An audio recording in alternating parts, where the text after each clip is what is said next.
The Locked On Podcast Network presents the NBA Big 3 in 30.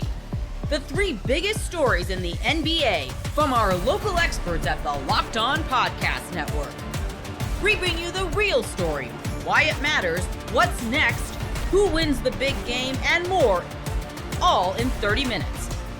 The NBA Big 3 in 30 starts now with the biggest stories in the NBA.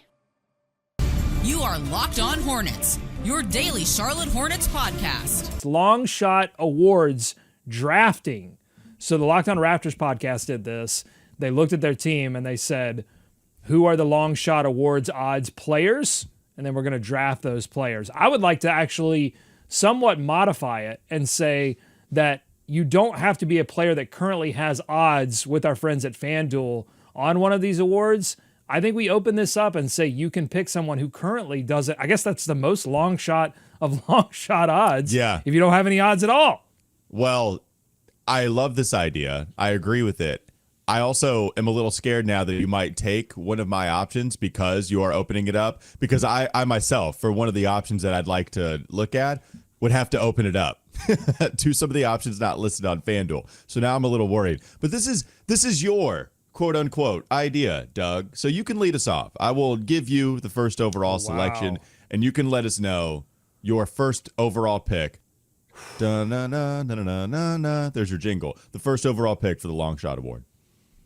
Okay, a lot of interesting prospects here. I'm not going to go with LaMelo Ball for MVP. I think that's a few years away. Cup MVP, that's interesting. LaMelo Ball at plus 17,500. If they do, look, if the Hornets make a surprise run and win the Cup, it's going to be because LaMelo Ball is playing MVP level basketball. It won't be because of Brandon Miller or any of these other players. I mean, it's just going to be right now, it's going to be because of LaMelo Ball. All right, so for me, it's between Con Knipple at plus 3,500 for Rookie of the Year. He's like the top of the second tier.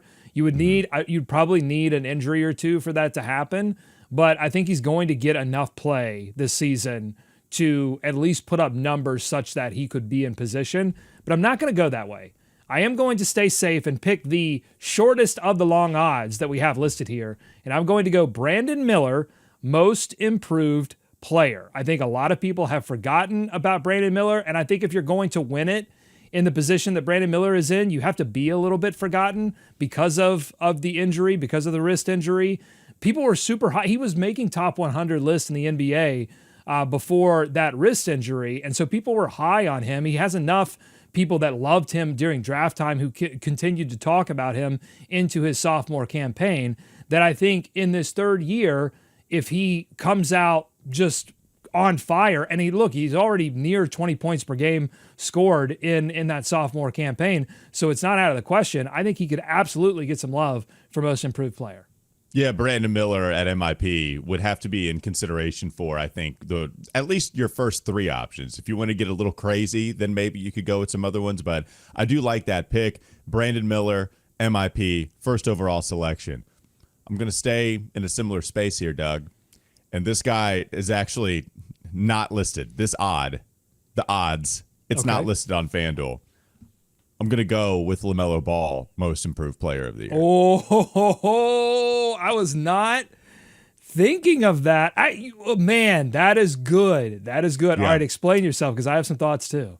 So you went with Brandon Miller. You made a good point. Here we are. So complimentary of each other today. It's going to be a good day. It's going to be a good weekend. So I'll tell you why, because we're going to talk Eddie Jones later. That's why. I know. We did get hyped. For those, obviously, everybody that didn't watch us before we started the show, Doug said, let me watch If you did some watch Eddie us Jones. Before the show, how? I need to, my internet has been compromised. That is not the kind of sicko that we want here on the Locked On Podcast Network. The sicko that's looking at me through that window right across the room. I see you.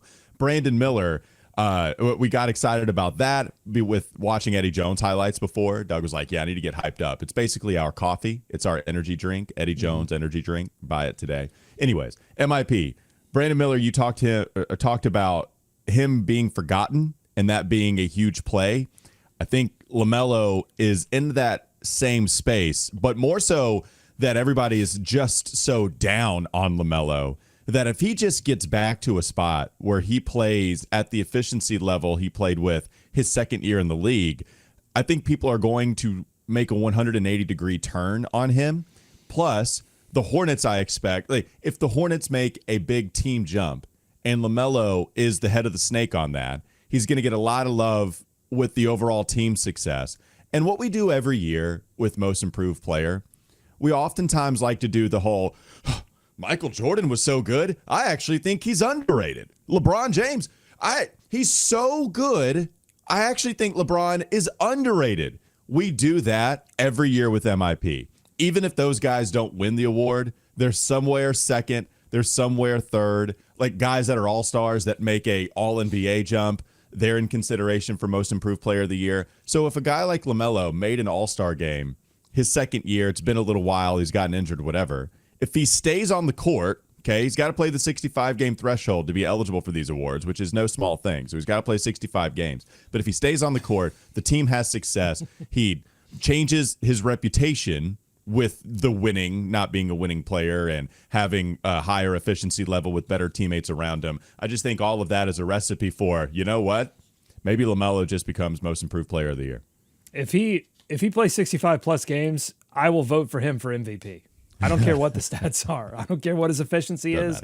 If he plays 65-plus games, he will be MVP of the Hornets. He'll be MVP of the NBA as far as I'm concerned. And I don't have a vote yet, and they may not give me one after I just said that.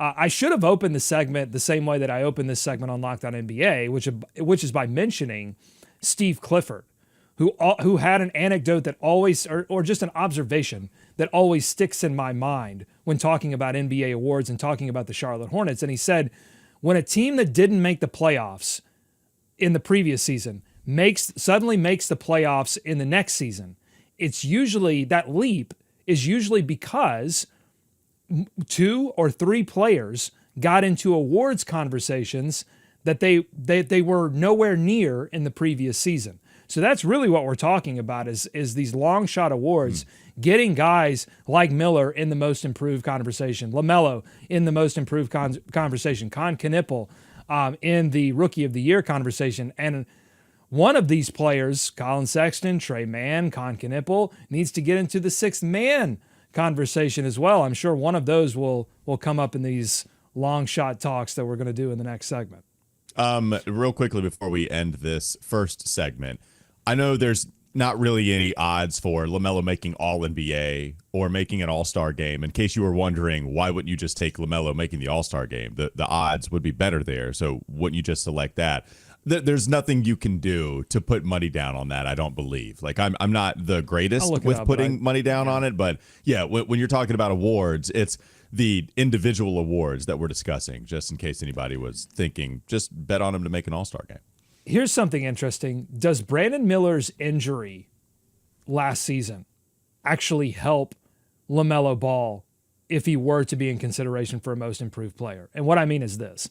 If Brandon Miller had been healthy last season and absolutely balled out, I don't think the Hornets win too many more games. I think they're probably, instead of 19 wins, they crawl into like the 25.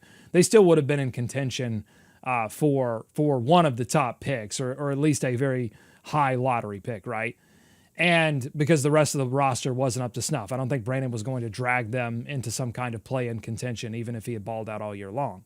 But if he had, and then the Hornets did improve, I think there would have been a lot of conversation about, like, well, yeah, LaMelo improved a little bit and their whole team improved, but it's not really about LaMelo's improvement. It's about Brandon Miller's continued growth. The more focus would have been on Brandon Miller going into that third season, and I think it would have taken some of the attention away from any improvements that LaMelo would have made.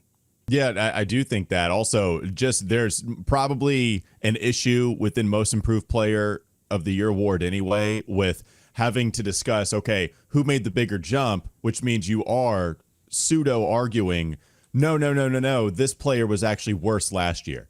So you're trying to argue who was a worse basketball player last year. And if that's a part of the equation, then it's probably a little wonky in how you're giving this award out. But LaMelo did not have a good second half of the season. After the All-Star break, it was a fantastic showing, especially in the fourth quarter in that Lakers win.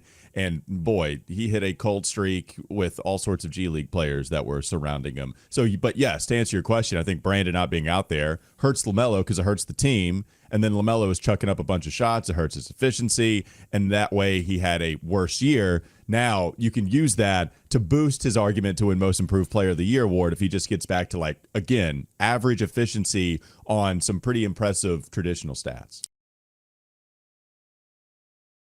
Most people can't name all their financial accounts or even what they're worth, whether it's a 401k or properties or investments.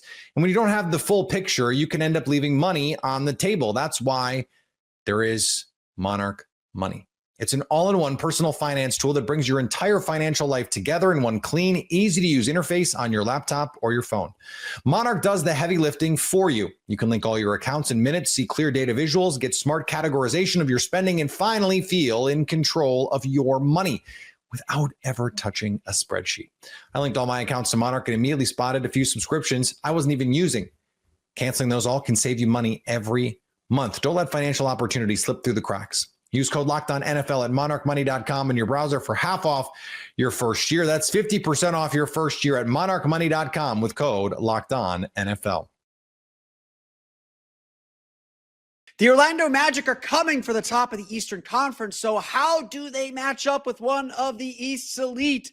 You are Locked On Magic, your daily Orlando Magic podcast. All right, I wanted to get into how the Knicks and Magic specifically match up. And it's this weird thing where it feels like they've played a million times the last 2 years. And yet, Philip, like, I don't know if I have like a great gauge of how they match up, because in 2023, 24, it felt like the Knicks were always injured. In 24, 25, it felt like the Magic were always injured. Like, what's your sense? What would your like hypothetical optimism be if these two teams come into an Eastern Conference semifinals or an Eastern Conference finals, both relatively healthy? Like, how do you like Orlando's chances in that series? And like, what do you kind of think would be the key matchups in that series?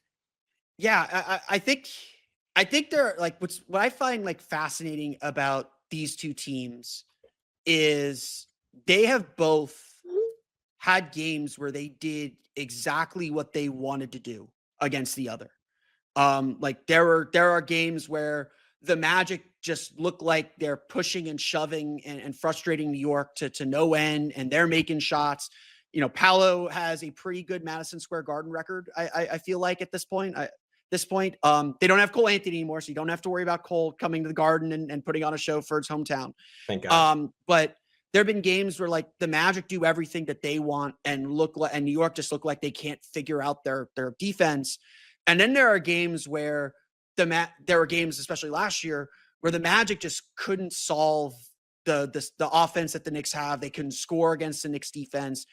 And it was just like, there never felt like there was a level, to that effect. I mean, like we talked last year before to kind of preview and hype up that NBA Cup game, and Orlando obviously came in without Paolo, and just, they had like the 32-point cushion and just no-showed that game. New York just ran him out of the building. They ended up playing again in the makeup games after after they both lost in the NBA Cup quarterfinals. They ended up playing again in Orlando, and that was like right after Franz's injury. New York ran him out of the building, and then of course, like the other game was Orlando on a back-to-back without Paolo, without Franz. I don't even think Jalen Suggs played in that game. No. The Magic found a way to beat the Knicks in New York. I don't know. Like, I don't have a feel for these teams. I think the one thing that always stands out to me about the way the Knicks play now, especially, Orlando tends to struggle with 5-out offenses because they don't, they want to switch everything to just try and limit 3-point shooting. And the Knicks just seem to be the Knicks, I think, especially with Cat, make it really hard for them to maintain a presence in the paint. They leave that paint really open. And that goes against a lot of what the Magic are trying to do defensively and limits their physicality. So I think that's the biggest thing that I look at is the Magic are kind of a coin flip against 5-out, against teams that can go 5-out. It's interesting, right? But you mentioned their success against Boston, like switching everything. And as we're talking, I'm thinking through, like, would the Knicks be better against that? And I do think the one advantage the Knicks have is that Jalen Brunson is one of the most comfortable players attacking the switch, one of the most comfortable players in isolation in the NBA in a way, not that Jason Tatum is very good at that, but like in a way that's helped, and Jaylen Brown for that matter is very good at that. But I think Brunson, especially in a playoff context, might even have a little bit of an edge on those guys with his ability to just make a big man look bad and put him on skates and get to his preferred spot in the mid-range and score over and over again. So that would be the main problem I would see for Orlando. But to that point, like, I think that would be very effective across the board in other ways. I don't really think another defense was that aggressive in selling out against the Knicks just because of like the way, again, with having Josh Hart out there and his unwillingness to shoot threes, like the Knicks were already playing with one hand behind their back. I don't think the Celtics, even as they were struggling that series, or the Pacers, ever really felt pushed to a point where they had to try that. And I'd be curious because we've seen like Mikal Bridges, like certainly like can get to that spot in the mid-range and rise up, but he's almost going to do that against the best defender in the league or the worst defender in the league. So it almost doesn't matter if you switch a guard on him because he's not going to get all the way to the rim. We saw OG Anunoby have a month-long stretch where Jalen Brunson was out, where he played like the best basketball of his life and had a 10-game stretch, right, where he was at like 28, 8 and 5, probably like true shooting in the 70s somewhere. Like he was just absurd. And all of a sudden he had a bag and he had a handle, but we haven't seen that consistently from him, where he's like, he's certainly in transition. He's willing to pin a guy under the basket and go get a dunk, but he's not someone you typically look for to like aggressively hunt a mismatch from the perimeter. Karl Anthony Towns is extremely limited as a passer off the dribble. And there are times, and maybe Mike Brown would be better about this than Tom Thibodeau, and like draw up sets to get him in the post against a cross match, right? And he is somewhat comfortable in the post, but attacking off the dribble, like he can certainly put his head down and get to the rim, but he's so much better going at opposing bigs than he is doing that to wings, because with wings, he knows that double team is coming, and he, as talented of a passer and orchestrator as he is, just like staring everything down, full view from the top of the key, Isaiah Hartenstein style, he is not a good passer against double teams. And maybe that's something he spends the whole offseason working on. Maybe it's something he gets better at, but I do think Orlando, like being very aggressive, switching across the board, will work very well against the Knicks. On the other end of the floor, again, like I think Mikal Bridges is really the key name, like OG Anunoby, and this is why the Knicks paid so much to go get him and then paid so much to keep him. He's about as well equipped to guard Giannis or Paolo, just like the true freakish, hulkish tanks in the NBA as anyone, and hold up physically without a whole lot of help. And that's not to say Paolo wouldn't get his points on OG, but I think OG, just like he did with Kate Cunningham, we were talking about that debate before the show. Shout out to Kuka Heel. I think he can stop Paolo from scoring super efficiently. I'd be really curious about how Mikal does against Franz. And to me, that's a much better matchup for Mikal than like a Tyrese Halliburton or Tyrese Maxey, like a quicker guard. And we did see as the playoffs came around, he also did a really good job on Caden holding up physically. But if that's a matchup where Franz, especially just using a lot of ball screens, dusts him or is able to get Cat on him and dust Cat, like I'd be really interested to see like what pressure points Orlando could poke at in the Knicks defense. And just like in the past, like how good Orlando has been at hunting weak defenders, because we saw Indiana's ability to just consistently put both Jalen Brunson and Karl Anthony Towns in the action, no matter where they were on the floor. And if that meant like Aaron Nesmith running pick and roll, that means Aaron Nesmith's running pick and roll. Do you think Orlando now with Bane is like pretty well equipped to do that?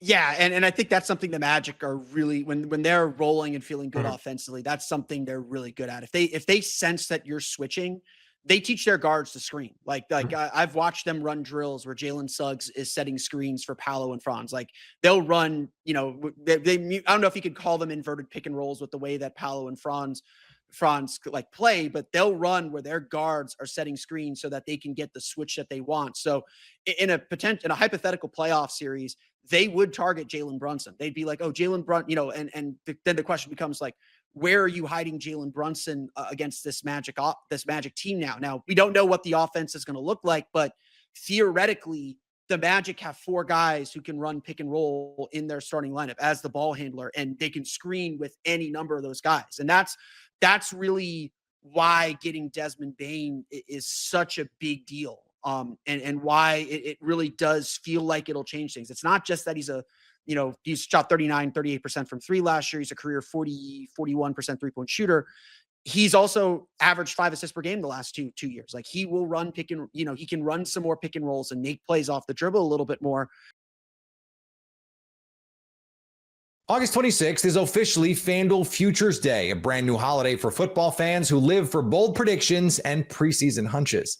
For just 24 hours, FanDuel is giving you deals on NFL season predictions. So whether you're calling your MVP, eyeing a long shot division winner, or ready to crown your Super Bowl champ before week 1 even kicks off, this is your moment.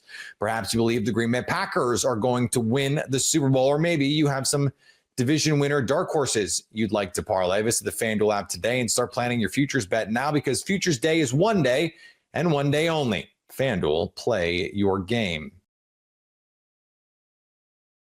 What are the top games to watch for the Thunder this year? You are Locked On Thunder, your daily Oklahoma City Thunder podcast. Part of the Locked On Podcast Network, your team every day. Michael and I put together our top 5 can't miss games. We get it. Luckily, we get paid to watch these games, so we get to watch all 82 and have to watch all 82. You guys might have obligations, might have things going on in life where you can't invest for all 82 games.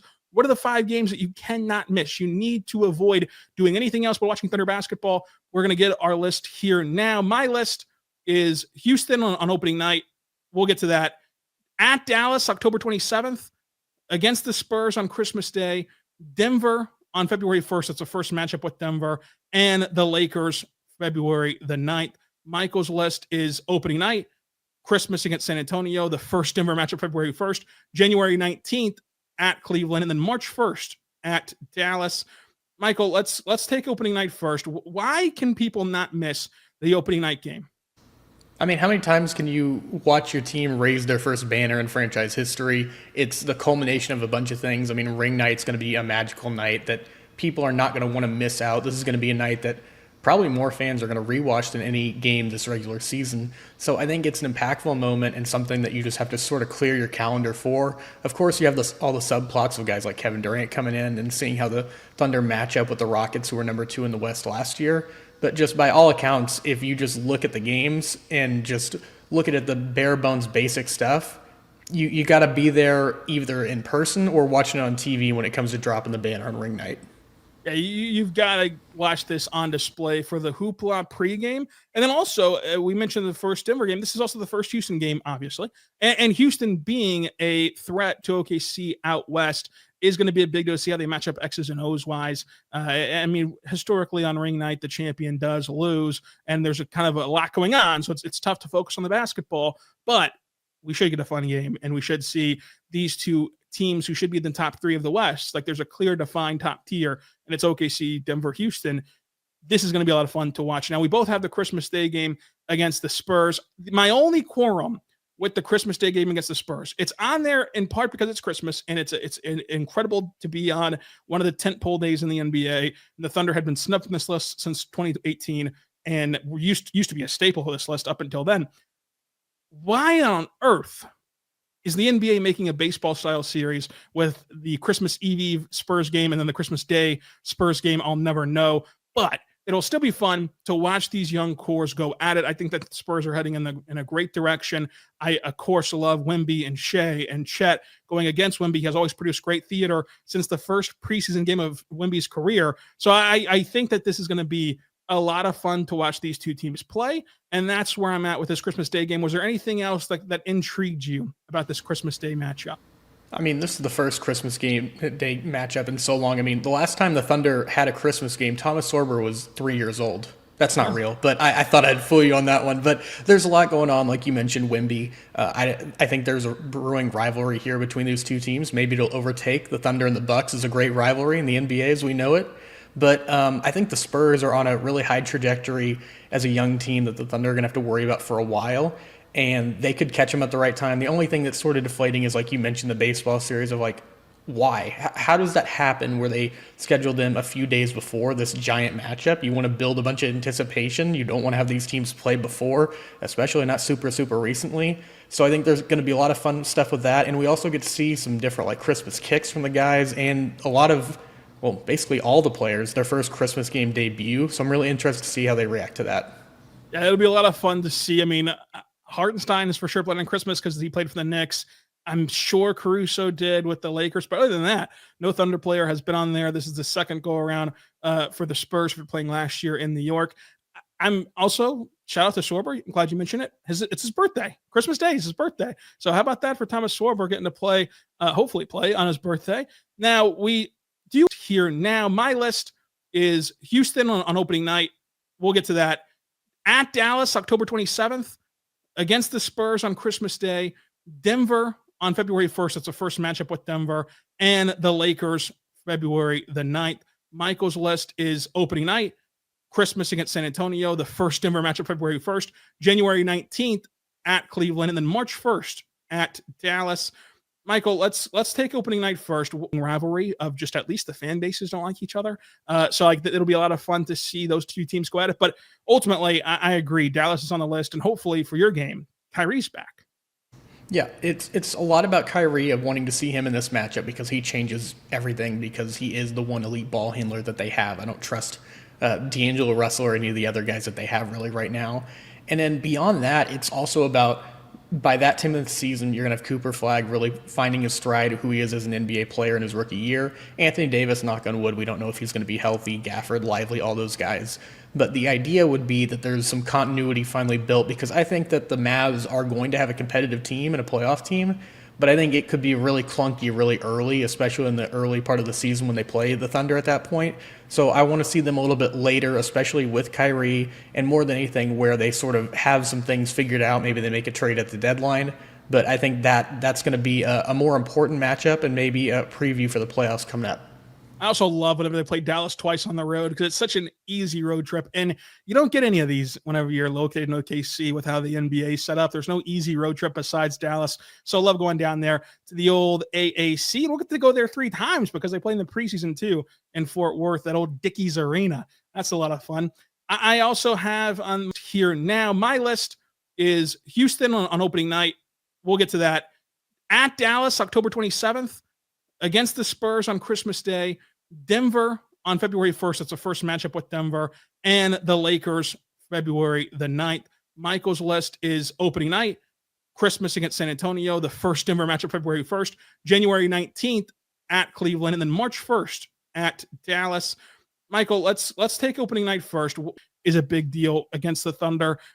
I'm telling you what, I'm bought too far into the Lakers. I'm punch drunk on the Lakers right now in August. I really think that this is the year it all clicks for DeAndre Ayton. If not now, then when? I'm still buying a little bit of Marcus Smart stock, a little penny stock on him being better.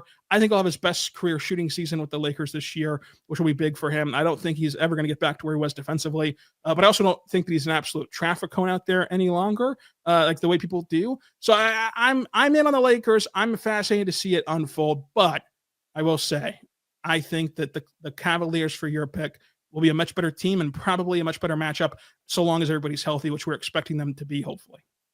Yeah, I almost had the Lakers in this one. I mean, anytime you can watch Lou Dort versus Luka is going to be really interesting. And then you just talk about games you can't miss. How many more times are we going to get to see LeBron play against the Thunder? So I think that's really impactful. But in terms of the Cavs, we weren't at this game because it was in Cleveland, obviously. But I think that was the best regular season game that I've seen in a very long time between those two teams. And that was, they did have Hartenstein for that one. They didn't have him back for the home one. Chet didn't play in that either of those. So I'm really interested to see that because we've had 2 different guys sort of ascending at the same time between Mobley and Chet as sort of the modern fives. We talked about Wemby earlier. I think those 3 guys are sort of leading us into a new generation of modern bigs. Donovan Mitchell, like he just completely got sent to the torture chamber in both of those matchups. How does he respond? I think that's going to be interesting. Darius Garland's one of my favorite guys to watch in the league. I think that their coach is really, really smart, and he matches up well with Mark as a tactician. So I can't blame you for that Lakers matchup and wanting that. I'm not as high on them as you are. Maybe I'm not drinking the JJ Redick pod Kool-Aid that you are in the offseason and rewatching some of those. But I think the Cavs are going to be a really fun matchup. And, you know, maybe, God willing, maybe that's a finals matchup and preview that we see in the regular season.